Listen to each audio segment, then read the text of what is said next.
I'm Joshua, and I studied Interdisciplinary Arts from 2017 to 2020. What helped me decide was when I read the study course, I got a sense that I would have a lot of freedom here, a lot of chances to kind of play around and explore without everything being set in stone. It's not a traditional way of learning, which really attracted me. I came to iArts because I wanted to be in a place where I could work and get a degree for that, instead of being in the school and getting assignments and being guided by everything and everyone all the time.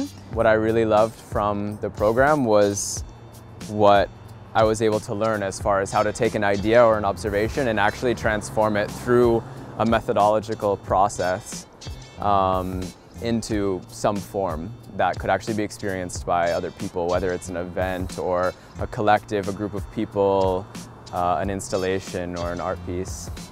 Yeah, you do have guidelines, but they're loosely translated almost, and you have the freedom to make it your own. In every project, there's one point where you're really thrown on this desperation, where you're like, okay, but who am I in this project? What do I want to do? Why do I want to do it? And you really have to question yourself with all the things that you are doing. So I think that really trains your ability to also look for these things in other things in your life.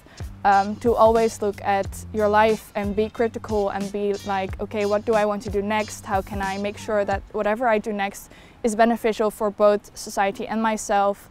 Who am I in this? And I think as an entrepreneur, these are very important skills to have.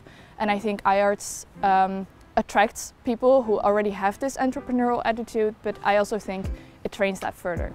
I also really loved being able to work with professionals, being able to work with people that were already in the field of art practice or in the field of science or in the field of philosophy. Being able to really dive into projects and practically work with them. I do consider myself analytic and creative. The analytic part comes mostly from planning, the academic style of researching that I've learned, looking at things a certain way, but also finding creative ways to work around that or transform it into something else. But I mostly say that we are not educated to become artists, but we learn how to use art in society and apply it to solve problems in society, politically, environmental, whatever, actually, just problems that we have, and look at it from an artistic point of view. Yeah, basically for me it takes you through the process of creativity, of the process of observation through production and execution of anything.